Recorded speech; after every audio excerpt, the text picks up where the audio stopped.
প্রিয় দর্শক শ্রোতা, গত 7 নভেম্বর হালিশহর মুনিরনগর 37 নং ওয়ার্ড বিএনপির মুন্সিপাড়া ইউনিট শাখা কর্তৃক আয়োজিত উঠান বৈঠকে প্রধান আলোচক হিসেবে উপস্থিত ছিলেন বিএনপির আন্তর্জাতিক বিষয়ক উপকমিটির অন্যতম সদস্য জনাব ইসরাফিল খসরু মাহমুদ চৌধুরী। শহীদুল ইসলাম আরজু ও নাজিম উদ্দিনের যৌথ সঞ্চালনায় উক্ত অনুষ্ঠানে সভাপতিত্ব করেন মোহাম্মদ হারুন। বিশেষ অতিথি হিসেবে উপস্থিত ছিলেন অত্র ওয়ার্ডের সাবেক কাউন্সিলর ও সাবেক বন্দর থানা বিএনপির সিনিয়র সভাপতি জনাব মোহাম্মদ হাসান মুরাদ সহ আরও অন্যান্য ওয়ার্ড বিএনপির নেতৃবৃন্দ। এ সময় জনাব মোহাম্মদ হাসান মুরাদ প্রধান আলোচককে উদ্দেশ্য করে বলেন, আপনারা দায়িত্ব নিয়ে আল্লাহ যদি আমার আঙ্কেলকে যদি নির্বাচিত করে নিয়ে আসেন, আমির খসরু মাহমুদের চেয়ে আপনারা ওনার কাছ থেকে তো পেয়েছেন, ইসরাফুল খসরু মাহমুদের কাছে আপনারা আরো বেশি করে যেতে পারবেন। বিশেষ করে আমি আঙ্কেলের দৃষ্টি আকর্ষণ করে বলবো, আমাদের এলাকাটা অত্যন্ত গরিব একটা এলাকা। এখানে অনেক বেকার ছেলে, ব্যবসা বাণিজ্যেরও অবস্থা এখন ভালো নয় আমাদের এলাকার মানুষজনের। আমাদের শিক্ষিত বেকার অনেক ছেলে এখনো বেকার এখানে এলাকায় ঘোরাফেরা করে। আমি জানি, কারণ তৃণমূলের মানুষ আমার কাছে তাদের সুখ দুঃখ নিয়ে আসে, তাদের অভাব অনটনের কথা নিয়ে আসে, চাকরি বাকরির জন্য আসে, ব্যবসা বাণিজ্যের কথা নিয়ে আসেন। আপনাকে যদি আল্লাহ কামিয়াব করেন, আবার আমাদের এলাকায় পানির সমস্যা আছে, এগুলো আপনাকে আপনার নলেজে আছে। এটা আমাদের হিন্দু মুসলিম ভাই ভাই ধানের শীষে ভোট চাই, ধানের শীষে ভোট চাই, হিন্দু মুসলিম ভাই ভাই সুন্নি ভাই ভাই ধানের শীষে ভোট চাই, সুন্নি ভাই ভাই ধানের শীষে ভোট চাই। উক্ত অনুষ্ঠানে আরও বক্তব্য রাখেন ছাত্রদল নেতা ওয়াহিদ ইমাম খান সারাদ। গত 10-12টি বছর ধরে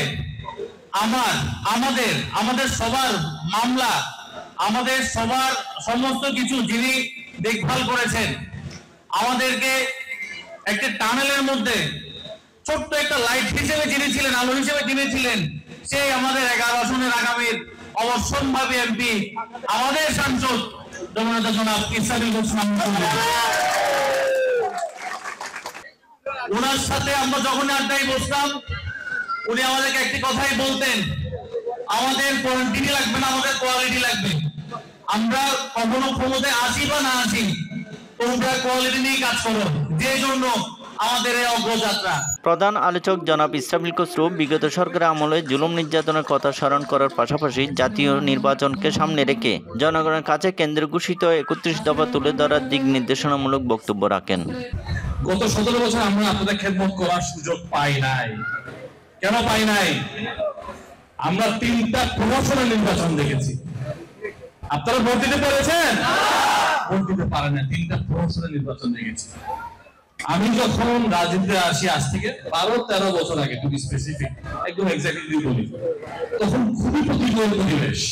আপনারা সবাই জানেন আমরা তখন কি একটা বন্দোবস্তের মধ্যে ছিলাম, রাজনৈতিক একটা অবস্থা ছিল। আমাদের এখানে বেশিরভাগ নেতা কর্মীরা ঘরে থাকতে পারে না। আমি ঘরে থাকতে পারি নাই, আমার ঘরে অসংখ্যবার রেড করেছে, ঢাকার ঘরে, চিটাগং ঘরে, এবং ফাইনালি 3 আগস্ট আপনারা দেখেছেন আমাদের বাসাটা পুড়িয়ে দেওয়া হয়।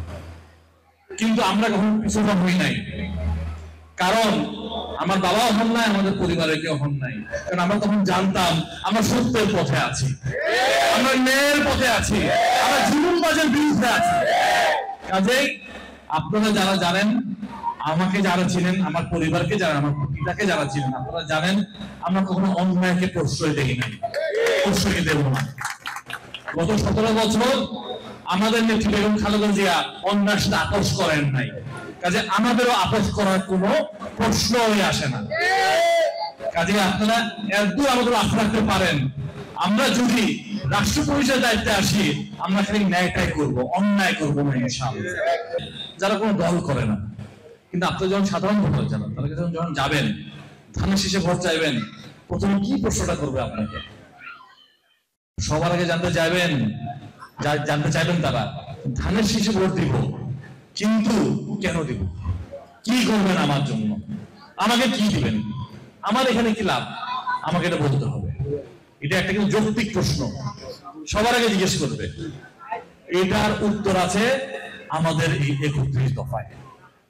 আপনারা যারা নির্বাচন প্রচারণা কাজ করবেন, সেন্ট্রাল কমিটির দায়িত্ব থাকবেন, সবাই দোয়া করে 31 দফাটা একটু পড়বেন। এখানে ভবিষ্যৎ বাংলাদেশে কেন্দ্রে বিনির্মাণ করা যায়, রাষ্ট্রকে কেন্দ্রে মেরামত করা যায়, যেটাকে ধ্বংস করা হয়েছে গত 15 বছর, এটা সম্পূর্ণ বিবরণ আমাদের নেতা জনাব তারেক রহমান দিয়ে দিয়েছেন। কিন্তু এখানে শিক্ষা খাত নিয়ে বলা আছে, এখানে স্বাস্থ্য খাত নিয়ে বলা আছে, এখানে আবাসন খাত নিয়ে বলা আছে, এখানে খাদ্য নিরাপত্তা নিয়ে বলা আছে, এখানে সব কিছুর বিবরণ দেওয়া আছে, সবকিছুর উত্তরে 31 দফা আছে। আপনারা যখন জনগণের কাছে যাবেন, ভোট চাইতে যাবেন, 31 দফাটা নিয়ে যাবেন। পরে সভাপতি সবাইকে ধন্যবাদ জানিয়ে অনুষ্ঠানের সমাপ্তি ঘোষণা করেন মোহাম্মদ দেলাওয়ার হোসেন, হালিশহর টিভি চ্যানেল। আজকে সভা এখানে সমাপ্ত করা হলো। যারা এখানে এসে বক্তব্য শুনছেন, ধৈর্য সহকারে হয়েছেন, আপনারা সবাইকে ধন্যবাদ জানাচ্ছি। আসসালামু আলাইকুম, খুদা হাফেজ।